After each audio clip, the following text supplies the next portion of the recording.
খুব জল তেষ্টা পেয়েছিল, একটুখানি প্রসাদ আর জল খেলাম। আর দেখো অবস্থা আমার ঘেমে।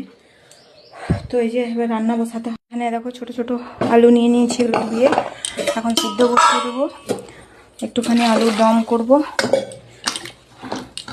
একবার সেই অনেক দিন খাওয়া হয়ে গেছে, অনেক দিন এই তরকারিটা করা হয়নি। আলুর দম সেই কড়ি পাতা দিয়ে, সর্ষে ফোড়ন, জিরে ফোড়ন দিয়ে, টমেটো, ধনে পাতা দিয়ে খুবই টেস্টি হয় খেতে। লুচির সঙ্গে খুবই ভালো লাগে। আর লুচি করে দেবো, কেন কি এই উপলক্ষে লুচি করা হবে। কেন কি ও গরম তো অনেক, কিন্তু খেতে চায় না। আর একাদশী দিন তো ভাত খাওয়া যাবে না, আমি তো উপোস থাকি, ও খাবে। তো ওই জন্য লুচি করে দেবো। তো এখন অল্প ওর মতন লুচি করব, তারপরে পরে আবার যখন রাত্রে আবার খাবে তখন রাত্রে করবো।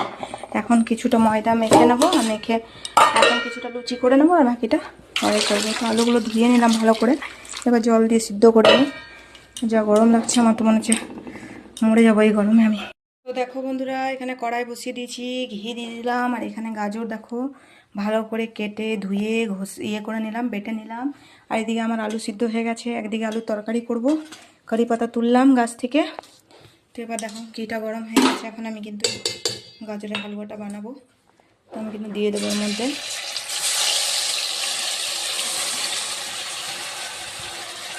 এটা সেদিন এত ভালো লেগেছে আমার স্বামীর, যে ও আবার থেকে আমাকে করতে বলেছে।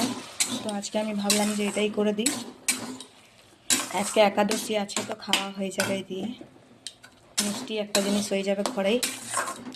ভালো করে আবার ভাজবো, যতক্ষণ না একদম এর যে গন্ধটা, কাঁচা গন্ধটা গাজরের আছে, সেটা যতক্ষণ না চলে যায় ততক্ষণ এর মধ্যে কিছু দেবো না, একটু ভেজে নেব।